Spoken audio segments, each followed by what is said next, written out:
अस्सलाम वालेकुम दोस्तों। आज की वीडियो में हम मस्नूई ज़हानत यानी आर्टिफिशियल इंटेलिजेंस के एक हैरत अंगेज़ सफ़र को समझेंगे। हमारी तस्वीर में बाएं तरफ 2023 और दाएं तरफ 2026 दिखाया गया है। 2023 में एआई के साथ काम करने के लिए चैट जीपीटी, क्लाउड और प्रैम्प्ट्स नुमाया थे, जबकि 2026 में context engineering, agentic AI, multi agent systems, आरएजी, memory, tool use, function calling, vector databases, evaluation, guard rails, observability और कॉस्ट ऑप्टिमाइजेशन जैसी बहुत सी टेक्नोलॉजी सामने आ चुकी हैं। तो सवाल ये है कि सिर्फ चंद सालों में एआई इतनी तेज़ी से कैसे बदल गई?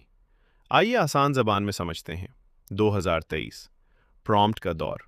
2023 में चैट जीपीटी और क्लॉड जैसे एआई असिस्टेंट्स आम लोगों में तेज़ी से मकबूल हुए।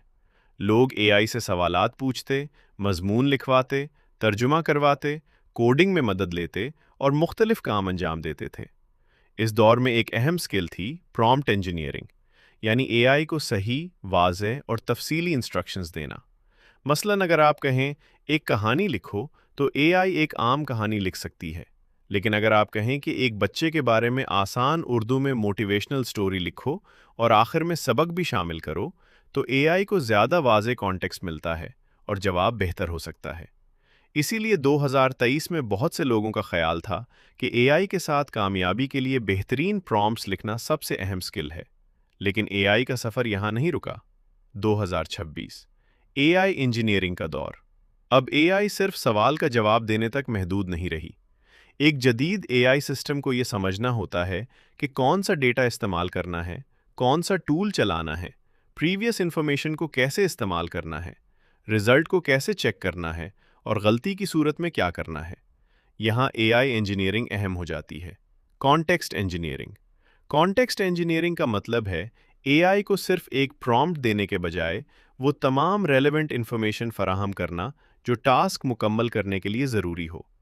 मसलन एक बिजनेस एआई असिस्टेंट को कंपनी के डॉक्यूमेंट्स, रूल्स, कस्टमर इंफॉर्मेशन और इंस्ट्रक्शंस की ज़रूरत हो सकती है। सही कॉन्टेक्स्ट एआई को बेहतर डिसीजन लेने में मदद दे सकता है। Agentic AI. अब आते हैं एजेंटिक एआई की तरफ। एक आम चैटबॉट अमूमन आपके सवाल का जवाब देता है, लेकिन एक एआई एजेंट को किसी मकसद के हुसूल के लिए कई स्टेप्स अंजाम देने के लिए डिज़ाइन किया जा सकता है। मसलन आप कहें इस मौजू पर रिसर्च करो, मालूमात ऑर्गेनाइज करो और रिपोर्ट तैयार करो। एक एजेंट मुख्तलिफ टूल्स इस्तेमाल करके रिसर्च, एनालिसिस और रिपोर्ट प्रिपरेशन जैसे मराहिल मुकम्मल कर सकता है। यानी एआई सिर्फ जवाब देने से आगे बढ़कर काम मुकम्मल करने वे सिस्टम की शक्ल इख्तियार कर रही है। Multi agent systems. इसके बाद आता है मल्टी एजेंट सिस्टम। इसमें मुख्तलिफ एआई एजेंट्स को मुख्तलिफ जिम्मेदारियां दी जा सकती हैं। मसलन